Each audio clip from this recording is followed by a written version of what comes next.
Hi നമസ്കാരം. വലിയൊരു ദുരന്തത്തിൽ നിന്ന് രക്ഷപ്പെട്ട് വന്നിരിക്കുകയാണ്. ഇതുപോലൊരു തിരുവോണം എൻ്റെ ലൈഫിൽ ഇന്നേ വരെ സംഭവിച്ചിട്ടില്ല. അതുപോലത്തെ ട്രാജഡി ആയിപ്പോയി. ദുരന്തം ടോക്സിക് കണ്ടു വന്നിരിക്കുകയാണ്. സത്യം പറഞ്ഞാൽ ഈ പടത്തിന് ടോക്സിക് നല്ല പേരുണ്ട്. ടോർച്ചർ, 3.25 മണിക്കൂർ ടോർച്ചറിങ്. ഒരു മനുഷ്യനെ എങ്ങനെയൊക്കെ ടോർച്ചർ ചെയ്യാൻ പറ്റുമോ അതിൻ്റെ ഒരു എക്സ്ട്രീം അവസ്ഥയാണ്.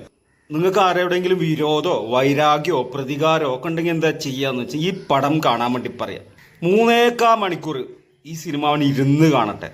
അതിലും വലിയൊരു പ്രതികാരം നിങ്ങൾക്ക് ഒരു ശത്രുവിനോടും ചെയ്യാൻ പറ്റൂല. ഇത് കിടന്ന് ഉറങ്ങാൻ പറ്റുമോ? കാരണം ചെവി പൊളിയുന്ന ശബ്ദമാണ്. അപ്പോൾ അതുകൊണ്ട് ഉറങ്ങാൻ പറ്റില്ല. 1.25 മണിക്കൂറാണ് ഫസ്റ്റ് ഹാഫ് എന്ന് പറഞ്ഞില്ലേ. ഇതിൻ്റെ ഇടയിൽ ഒരു 50 പ്രാവശ്യമെങ്കിലും ഫോൺ എടുത്ത് നോക്കിയിട്ടുണ്ടാവും. ഇൻട്രവൽ ആയോ, പക്ഷെ ആവുന്നില്ല. ആദ്യം ആൾക്കാർക്ക് ചിരിക്കാനൊരു മടിയായിരുന്നു. പിന്നെ ആരോ ചിരി അങ്ങോട്ട് തുടങ്ങി. പിന്നെ തിയേറ്ററിൽ ചിരിയ, എല്ലാ സീനിലും ചിരിയാണ്. ഈ ബത്ലഹേം കുടുംബ യൂണിറ്റ് കണ്ടിട്ട് പോലും ഇതുപോലെ ചിരിച്ചിട്ടില്ല. സെന്റിമെന്റ് സീന്, അതുപോലെ ഫൈറ്റ് സീന്, ഈ ആഷിന്റെ ഡയലോഗുകളിൽ മൊത്തം ചിരിയാ. ഇതിന്റെ പ്രശ്നം എന്താണെന്നറിയോ? ഇതിന്റെ മലയാള ഡബിംഗ് ആണ് കോമഡി, വൻ കോമഡി. അത് മലയാളത്തിലേക്ക് ട്രാൻസ്ലേറ്റ് ചെയ്യുന്ന സമയത്ത് മലയാളത്തിന്റെ ഒരു ഫ്ലേവർ ഉണ്ടാവുമല്ലോ. അപ്പൊ തർജ്ജമ എന്ന് പറഞ്ഞാൽ അതുപോലെ ഉള്ള തർജ്ജമയാണ് നമുക്ക് ഗൂഗിളിൽ ട്രാൻസ്ലേറ്റ് ചെയ്താൽ പോരെ. അങ്ങനെയല്ലല്ലോ.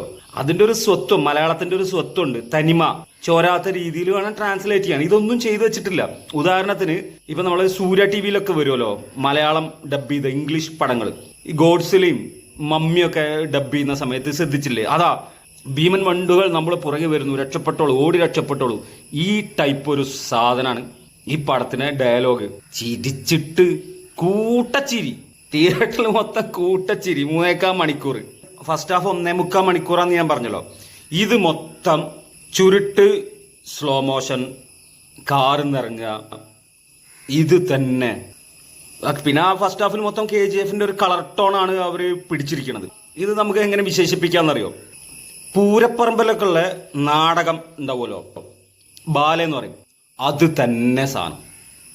അതിനകത്ത് കുറച്ച് ഗ്രാഫിക്സും അനിമേഷനൊക്കെ മിക്സ് ചെയ്താൽ എങ്ങനെ ഉണ്ടാവും? സെയിം ആ ഒരു ക്വാളിറ്റിയിലാണ് നമുക്ക് ഈ സിനിമ ആസ്വദിക്കാൻ പറ്റൂ.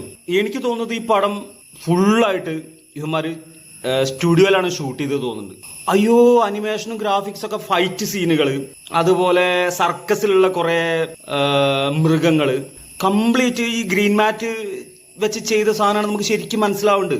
ഈ എക്സ്പ്ലോഷനും അതുപോലത്തെ ഒരുപാട് സംഭവങ്ങളും, തീയും, എല്ലാം അനിമേഷൻ ഗ്രാഫിക്സ്. എന്തൊരു അരോചകാണെന്നറിയോ ഈ ഒരു സംഭവം കാണുന്ന സമയത്ത്. നമ്മളിതൊക്കെ എത്രയോ